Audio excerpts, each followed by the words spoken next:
അഥവാ നാളെ മാസം കണ്ടിട്ടില്ലെങ്കിൽ അയ്യപ്പം തിന്ന് നിർത്തിട്ട് പിന്നെ ചുട്ടേക്ക് ഫ്രിഡ്ജിലാണ് വെച്ചേക്ക്.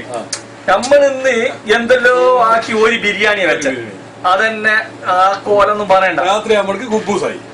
കുബൂസിന്റെ വീട് ആ ബിരിയാണി ബാക്കിയുള്ള ബിരിയാണി നമ്മൾ ഇന്ന് നേരത്തെ ഇനി കണ്ടില്ല ചിന്നുന്ന എന്ത് ഒരു കോയിന്റെ കഷ്ടം കിട്ടിയ ഞാൻ ചോദിച്ചോക്കുമ്പോ ഇറച്ചി എത്തിരാങ്ങി ഇറച്ചി ഒരു കിലോ ഇറച്ചിക്ക് എത്രയാണെന്നറിയോ? 220 5 കിലോ ഇറച്ചിക്ക് ഉറുപ്പ്യ എത്രയായി? നമ്മളിവിടെ ഒരു മാസം എങ്ങനെങ്കിലും പിന്നെ അറബീന്റെ പുണ്ടി കൈ ഇട്ടിട്ടു, കക്കൂസ് മാന്തിയിട്ടു, സവാല കൊണ്ട് ഇട്ടിട്ടു, ഓല അതുകൊണ്ടോ ഈ പൈസ നമ്മൾ എങ്ങനെങ്കിലും ഉണ്ടാക്കി നമ്മൾ പൈസ അയച്ചു കൊടുക്കും. അസ്സലാമു അലൈക്കും. പൈസ ഇട്ടേക്കേ. മൂന്നാമത്തെ പൈസ എന്താക്കിന്ന് വെച്ചാൽ എന്താക്കി ഇവിടെയുള്ള സാധനത്തിന് എന്താ വില അങ്ങനെ ഇങ്ങനെ എന്നാ ലേശല്ലോ എന്ത് വേണോ നാട്ടിലുള്ളവരും വിചാരിക്കണം. ജോലിക്കാരും അവിടെ ഇല്ല.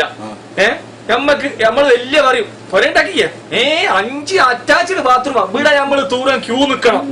ഇങ്ങനത്തെ അന്റെ സമയത്ത് കയറി കക്കൂസിൽ 7:10 അന്റെ ദൂരന്റെ ടൈം. ഞങ്ങളെ റൂമിൽ 5-6 ആളുണ്ട്. 7:10 അന്റെ തൂറിന്റെ ടൈം. ഒരു ദിവസം 7:15 എന്നോട് ചോദിച്ചു എന്തെന്നാ ചങ്ങായി തൂറണ്ട അന്റെ സമയത്ത് ഇനി തൂർന്ന. ഞാനിങ്ങനെ വേണിച്ചോക്കി നമ്മള് ആൽബം തലേന്റെ ചെറിയ എല്ലാവരും ഇത് എന്റെ പറയണ്ട 4 അറ്റാച്ചടാ യാക്ക് തൂറ് ഒലക്ക. ചെലപ്പോ ഞാൻ ഒലക്ക ഉണ്ടാക്കി പോയാലോ വിളി എന്നാ പൊരയിലുള്ള ഓലിക്ക് എന്തെങ്കിലും ഒരു കിർവ് നമ്മളോട് ഇനി ഒന്ന് പോയിട്ട് പറഞ്ഞു നോക്കി ചെന്നൈപാട് അസ്സലാമു അലൈക്കും മക്കളെ എന്റെ വിസ ക്യാൻസലാ ഞാൻ പോകുന്നില്ല എന്നുള്ള പഠിച്ചോനെ എങ്ങനെയാണ് ജീവിക്കുക. നമ്മള്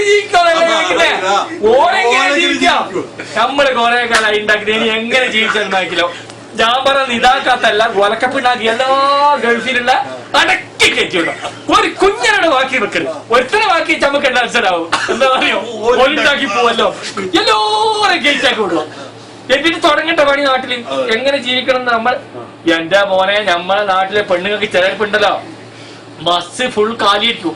എന്നാലും ഈ ഹയമാർ നമ്മളെ സൗദിയിൽ അങ്ങനെ വിളിക്കുന്നേ ഈ കൽബള് ഓട്ടോറിക്ഷം കൂട്ടിട്ട് പോവാ എത്രയാ 45 50 കൊടുത്ത് 5 പിന്നെ എടുക്കാം. ഓർക്ക് പറയണ നമ്മൾ ഇവിടുന്ന് അയക്കുന്ന പൈസ അല്ല ഇത് വിടണമെങ്കിൽ എല്ലാ ഗൾഫുകാർക്കും വിടണം എല്ലാവർക്കും വിടണം. ഇത് സങ്കടം കൊണ്ട് പറഞ്ഞാ കാര്യ തമാശല്ല. നിങ്ങൾ ചിരിക്കാൻ വേണ്ടി പറഞ്ഞില്ല. ഞാൻ എന്റെ പോലെ മക്കി റഫീക്കുണ്ടല്ലോ